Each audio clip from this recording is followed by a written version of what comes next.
আল্লাহ সুবহানাহু ওয়া তাআলা পৃথিবীতে সবচেয়ে বেশি দোয়া দেওয়ার ক্ষমতা রেখেছে তার সন্তানের জন্য তার বাবা মাকে। আল্লাহ সুবহানাহু ওয়া তাআলার পরে পৃথিবীতে কারো যদি সন্তানকে সবচেয়ে বেশি কেউ দোয়া দিতে পারে তাহলে তার বাবা মা দিতে পারে। এত দোয়া করবেন আপনার সন্তানের জন্যে, এত দোয়া করবেন আপনার সন্তানের জন্যে, এত দোয়া করবেন আপনার সন্তানের জন্যে যে আল্লাহ সুবহানাহু ওয়া তাআলা ওকে একটা পথ দেখিয়ে দেবে। সিজদায় গিয়ে দোয়া করবেন 3 বার 5 বার সুবহানা রাব্বি আলা বলবার পরে যে আল্লাহ আমার সন্তানটা তো আমি এত চিন্তা করি, আপনি করেন ও কি করে খাবে, ওই করে খাবে, ও চিন্তা সারাদিন চিন্তা না করে আল্লাহ সুবহানাহু ওয়া তাআলার কাছে দোয়া করেন, দেখবেন একটা পথ চলে আসছে। সুতরাং এটা করবেন। ভুলেও বাবা মায়েরা সন্তানকে বদদোয়া দেবেন না, লেগে যায় কিন্তু। দোয়া যেমন লাগে বাবা মায়ের বদদোয়া লাগে। শোন, রিক্সা চালাস, গরু চালাস, তোর এই পর্যায়ে না হলে বিয়ে দিয়ে দেবো, নইলে একটা মুদিখানার দোকান করে দেবো, এইসব কখনো বলবেন না। গরু চড়াস, এইসব কখনো বলবেন না। সন্তানের আত্মবিশ্বাসে আঘাত লাগে, সন্তানের কনফিডেন্টে আঘাত লাগে, ওরা হীনমন্যতায় ভোগে।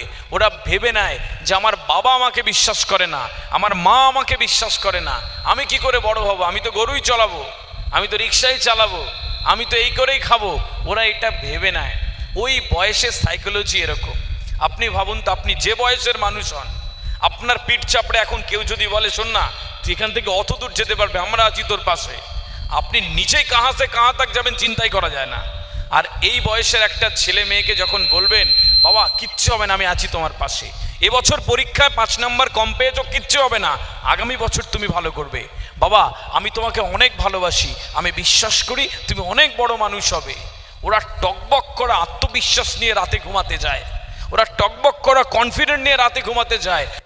বাবা বলেছে আমি পারবো, আমার মা বলেছে আমি পারবো, ওরা আর কিচ্ছু পরোয়া করা নাই পৃথিবীতে।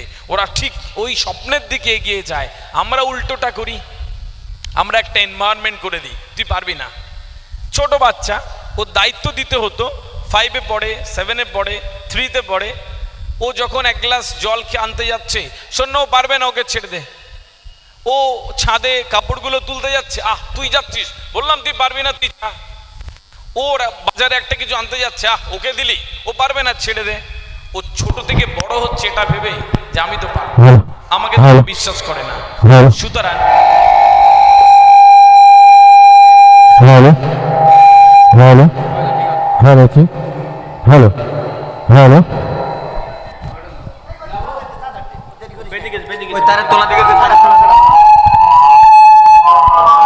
এগুলো মেনে নিতে হয় কখনো কখনো। কথা বলায় বিঘ্ন না ঘটলেই ভালো। মানুষের কনসেন্ট্রেশন খুব দামি একটা জিনিস, অর্থাৎ একদিকে মনোযোগ ধরে রাখা। 1930 সালের একটা গবেষণা বলে আগে একটা মানুষ কোনো কাজের প্রতি 3.5 মিনিট তার মনোযোগ ধরে রাখতে পারত। 2023 সালের একটা গবেষণা বলে একটা মানুষ একটা 8 সেকেন্ড একটা কাজে মনোযোগ ধরে রাখতে পারে, 8 সেকেন্ড, তারপর যে কোনো মনোযোগ অন্যদিকে চলে যায়। বাচ্চাদের তো আরও কম। সুতরাং আমি আপনাদেরকে বলবো কি, সন্তানদের এরকমভাবে কনফিডেন্ট দেবেন, তারা বড় মানুষ হওয়ার জন্য তৈরি হবে এবং বিশাল বড় এই পৃথিবীর একটা চরিত্র তৈরি করে দেবেন তার কাছে, যে বাবা এত বড় হওয়া যায়, এত দূর যাওয়া যায়। এটুকু আপনাকে আপনার সন্তানের জন্য তৈরি করতে হবে। বাবাদেরকে বলবো যে কখনো যদি পারেন চায়ের দোকানে 1 কাপ চা কম খেয়ে বাড়ি আসবেন, একটা 3 টাকার পেন নিয়ে এসে বাচ্চার পাশে বসবেন যে মা এটা তোমার জন্য এনেছি, তুমি পড়ো। ওরা যেই খুশি হয়, কোটি কোটি টাকা দিয়ে পরে খুশি কিনতে পারবেন না। ওরা জানে যে বাবা আমার পড়া দেখে, মা আমার পড়া দেখে, খুশি হয় ওরা। কখনো কখনো টিচারদের সাথে কথা বলতে যাবেন, এমনি আপনি বলবেন স্যার আমি জানি না, আমার তো পড়াশোনা হয়নি, দরকার নেই, দরকার নেই। ভালো বাবা মা হওয়ার জন্য হার্ভার্ড ইউনিভার্সিটিতে পড়তে হয় না, বিরাট জ্ঞানী হওয়ার দরকার নেই। ভালো বাবা মা হওয়ার জন্য মানসিকতাটা সবার আগে গুরুত্বপূর্ণ, এইটা করবেন। মায়েদেরকেও একই কথা বলছি, মায়েদেরকে বলছি শোনেন, আপনাদের রোলটা এত গুরুত্বপূর্ণ। একটি গবেষণা জানায় একটা নারী তার 60 বছরের জীবনের 12 বছর রান্নাঘরে কাটিয়ে দেয়, 12 বছর রান্নাঘরে কাটিয়ে দেয়। তাহলে এই সভ্যতার বিবর্তন একটা নারীর ভূমিকা এতটা। তো সন্তানকে মানুষ করুন, যখন 12 বছর রান্নাঘরে কাটাচ্ছেন তখন তার প্রত্যেকটা মুহূর্ত যদি আপনার পরিবারের জন্য দিচ্ছেন তখন সেটা একটু গঠনমূলক দিক দিয়ে দেন, এইটা মাথায় রেখে দেবেন। এবং বাবা মায়েদের জন্যে আরেকটা কাজ, একটু হোম টাস্ক দিয়ে যাচ্ছে, এগুলো করবেন। প্রত্যেককে ছেলে মেয়েদেরকে আয়াতুল কুরসি ওরা জানে আশা রাখছি, রাতে শুতে যাওয়ার আগে আপনার সন্তানটাকে বলবেন, বাবা অজু করে আসতে হয়, অজু করে শুতে হয়, আয়াতুল কুরসিটা পড়ে আল্লাহ সুবহানাহু ওয়া তাআলার কাছে ও যা চায়, যা হতে চায় সেটা বলে, সেটা দোয়া করে ও শুতে যাক। এটা প্রতিদিন করে দেবেন। আপনারা সূরা বাকারার শেষ 2 আয়াতটুকু পড়ে সন্তানের জন্য দোয়া করে শুতে যাবেন। এর থেকে বড় মেডিসিন আর কিচ্ছু হতে পারে না। এটুকু করবেন আপনারা। যারা আমরা ছাত্রছাত্রীরা রয়েছে, তোমরা দূর থেকেও আমার কথা শুনছো, আমি আজও পর্যন্ত আমার গবেষণায় দেখেছি এই পৃথিবীতে একটি মানুষও নেই যে বিরাট বড় হয়েছে কিন্তু বাবা মাকে সম্মান করেনি। এরকম একটিও ছেলে বা এরকম একটি সন্তান তৈরি হয়নি। সুতরাং প্রত্যেকেই বাবা মাকে সম্মান করতে হবে। তুমি কিছু বোঝো না, তুমি কি জানো, মুখে মুখে তর্ক করা কখনো, যে সমস্ত স্টুডেন্টসরা তোমরা আমার কথা শুনছো, এইটা কখনো বলা যাবে না। বাবা তুমি কি করেছো আমাদের জন্যে? যতক্ষণ না বাবা হবে, যতক্ষণ না মা হবে, এই দুঃখ কষ্ট যন্ত্রণা নিজে অনুভব করা যাবে না, কখনো বলা যাবে না। বাবা আর মা হচ্ছে সোনার খনি, দোয়ার সোনার খনি। এইখান থেকে যত দোয়া নিতে পারবে জীবনের রাস্তায় তত আগে এগোতে থাকবে, জীবনের রাস্তায় তত এগোতে থাকবে। সুতরাং এই জিনিসগুলো মেনটেন করতে হবে যে আমি আমার বাবা মার থেকে কত দোয়া নিতে পারছি, তারা কত সুখ নিয়ে শান্তি নিয়ে সিজদাতে গিয়ে আমার জন্য দোয়া করবে, তার জন্য আমাকে কি করতে হবে, ওইভাবে নিজের জীবন গঠন করতে হবে। আমি বিশ্বাস করি এখানে যারা বসে রয়েছেন, সারা পৃথিবী একদিকে আর আপনার সন্তানকে যদি একদিকে রাখি, তাহলে বলবেন আমার কলিজার টুকরা সন্তান সবার আগে। পুরো পৃথিবীকে আপনি চান না, প্রত্যেক বাবা প্রত্যেক মায়ের বোধহয় একই কথা। সুতরাং এই ছেলে মেয়েগুলোকে একটু কানে গুঁজে দিতে হয়। কখনো কখনো মায়েরা বলবেন সন্তানকে যে বাবা তুমি কি জানো তোমার বাবা কত কষ্ট করে তোমার পরীক্ষার ফিস দেয়, তোমার টিউশনের টাকা দেয়, তুমি কখনো চিন্তা করেছো? আমি জানি এখানে অনেক বাবা বসে রয়েছেন, ঈদের সময় আপনার হয়তো কিছু হয় না, সবারটা দিলেন, দিয়ে বললেন আমার তো আছে, ওটা ইস্ত্রি করে পরে নেবো, আমার লাগবে না। কে নতুন জিনিস চায় না বলেন তো? ওই দক্ষিণ ভেবিয়া বাজার থেকে একটা দীঘার গাড়ি হয়েছে, আর আপনাকে এসে আপনার বন্ধুরা বলছে চল না দীঘায় যাচ্ছি 3 দিনের ট্যুর, চল। আপনি বলছেন শোন না এবার তো যাব না, আমার তো অনেক ব্যস্ততা, আমি পরের বার যাব। এখন ঘুরতে কার না ভাল লাগে, পিকনিক করতে কার না ভালো লাগে? আমি জানি আপনি এই জন্যে বলেন ওই দীঘা ঘোরার টাকাটা দিয়ে আপনি আপনার সন্তানের ফিস দেবেন, ওর একটা জামা কিনে দেবেন, এটুকুতে আপনার শান্তি। এটা মায়েরা এটা বাচ্চাকে বোঝাবেন। কখনো কখনো বাবারা দায়িত্ব নেবেন, মা জানো তোমার মা কত কষ্ট করে তোমার জন্যে খাবার তৈরি করে দেয়, কত রাত জেগে তোমার জন্যে, তোমার মা তাহাজ্জুদের নামাজে যায় তোমার জন্য দোয়া করে, তুমি স্কুলে থাকো বলে তোমার মা কত অনুষ্ঠানে যায় না, এখান থেকে খাবারটা নামে না বলে, কারণ তোমাকে ছাড়া সে খেতে পারে না। এটা থেকে তুমি জানো? ওরা বলে তাই বাবা মা এত কষ্ট করে, তাই মা বাবা এত কষ্ট করে। এটা জানাতে হয়। যখন আপনি জানাবেন না তখন ওরা মনে করবে সব তো হাওয়ায় হয়, বাবার কাছে চাইলে মিলে যায়, মায়ের কাছে চাইলে মিলে যায়, সব তো হাওয়ায় হাওয়ায় আছে। ওরা পাবজি খেলে, ফ্রি ফায়ার খেলে, ওরা রাত্রেবেলা ওই পোস্টারের গোড়ায় বসে শুধু খেলেই যায়, এমবি কিনেই যায়। ওরা জানে না বাবা এত কষ্ট করে, ওরা জানে না মা এত কষ্ট করে। এটা ওদেরও দোষ নয়, ওদের কানে গুঁজে দিতে হয় যে বাবা তোমার বাবা এত কষ্ট করে, তোমার মা এত কষ্ট করে। সুতরাং তাদেরকে জানাবেন। কখনো কখনো আমরা স্কুল কলেজ ইউনিভার্সিটিতে এটা বলা হয় না, আমি আপনাদের একটু বলি। যারা 5, 6, 7, 8 পড়ে তারা তো ঠিক আছে, 9, 10, 11, 12-এর ছেলেমেয়েরা এখন সবাই ভালোবাসায় প্রেম করায় ব্যস্ত।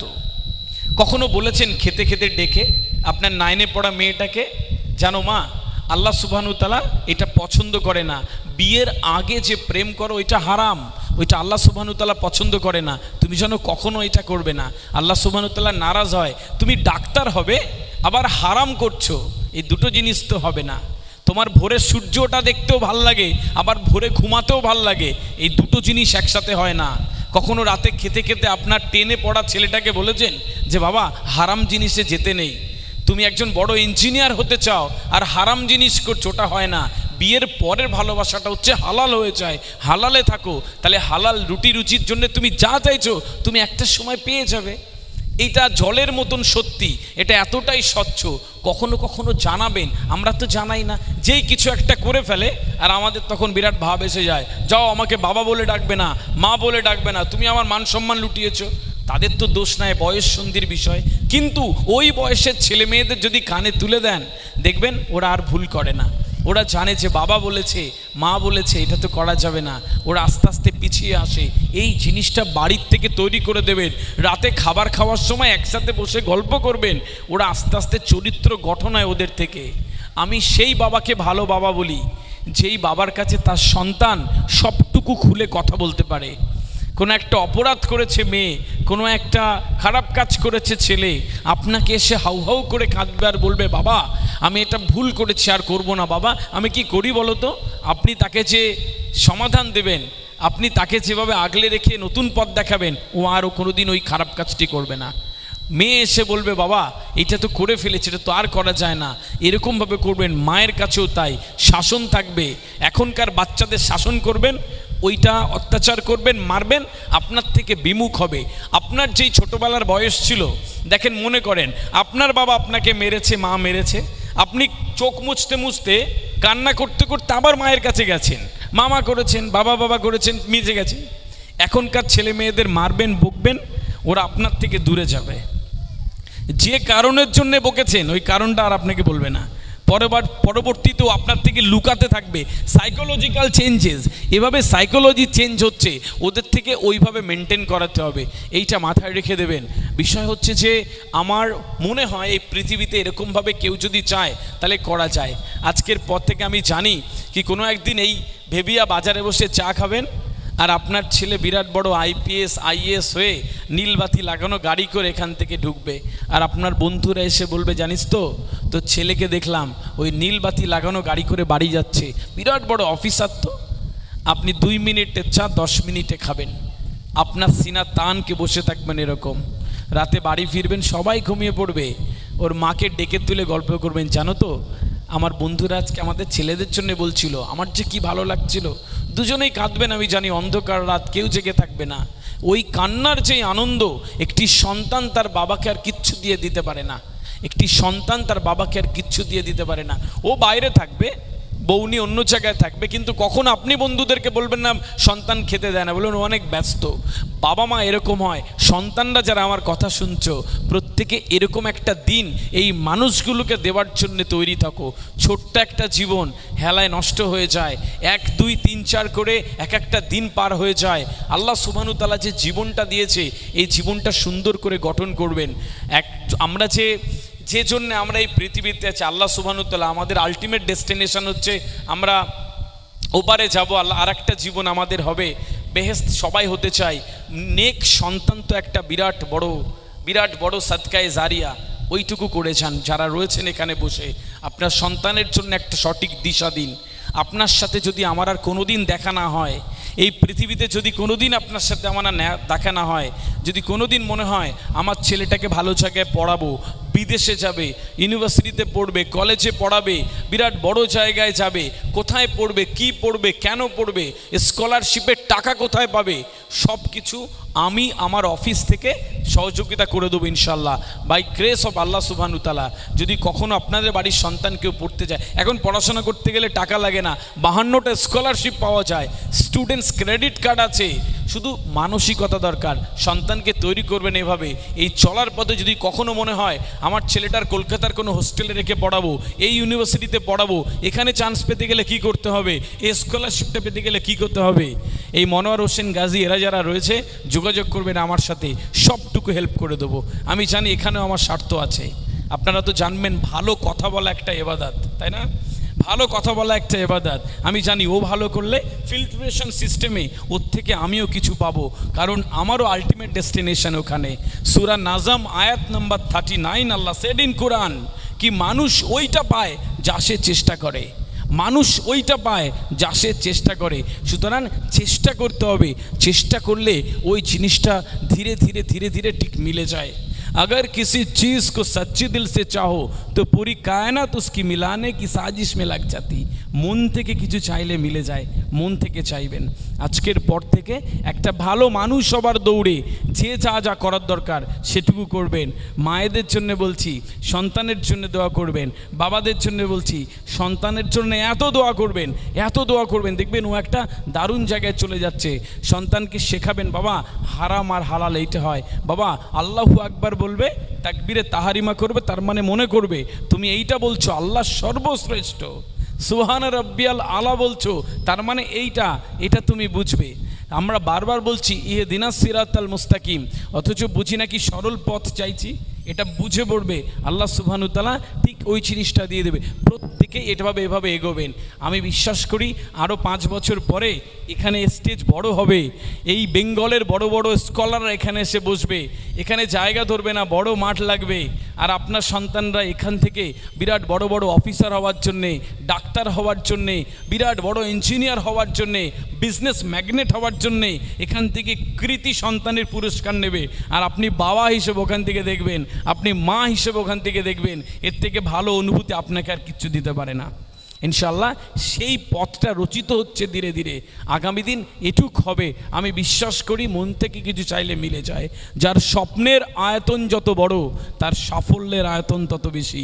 সন্তানকে স্বপ্ন দেখাবেন, এত বড় স্বপ্ন দেখাবেন, এত বড় স্বপ্ন দেখাবেন যে ধীরে ধীরে ধীরে ধীরে ওই দিকে যেতে থাকবে। আমি মনে করি যে ছোট্ট একটা জীবন হেলায় নষ্ট না করি, ছোট্ট একটা জীবন হেলায় নষ্ট না করি।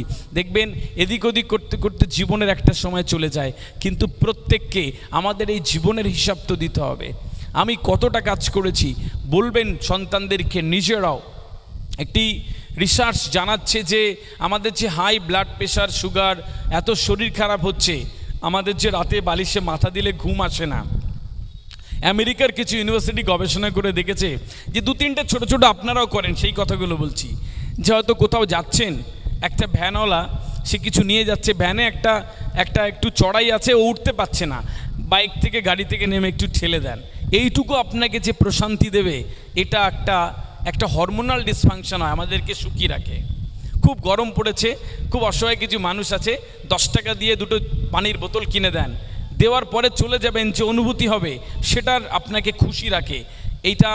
এই ডোপামিন হরমোনটা আমাদেরকে খুশি রেখে দেয়, এটা আমাদেরকে ভালো রাখে ওই রোগটোকগুলো থেকে। আপনি কোথাও একটা যাচ্ছেন, খাচ্ছেন, আশেপাশে অসহায় মানুষ রয়েছে, আপনার মতন করে 40-50 টাকার একটা সবজি ভাত খাইয়ে দিলেন, বাড়ি চলে এলেন, তখন কিছু মনে হবে না। রাতে শুতে যাবেন, দেখবেন অদ্ভুত একটা প্রশান্তি আসছে, এটা আপনাকে ভালো রেখে দেয়। ছোট ছোট এরকম কাজ করবেন, এরকম মানবিক কাজ করবেন, আপনার সন্তানকে করতে বলবেন, দেখবেন সুন্দর ধীরে ধীরে ধীরে ধীরে একটা অসাধারণ জায়গায় তারা পৌঁছে যাচ্ছে। আর এটা সময়ের অপেক্ষা যে তারা ভালো মানুষ হবে। এই কালচারটুকু বাড়ির থেকে তৈরি করে দেবেন। আর একটা জিনিস আমার মনে হয় যে আল্লাহ সুবহানাহু ওয়া তাআলা এই পৃথিবীতে এমন কিছু নিদর্শন রেখে গেছেন যেটা তার প্রতি বিশ্বাস আনতে বাধ্য করে।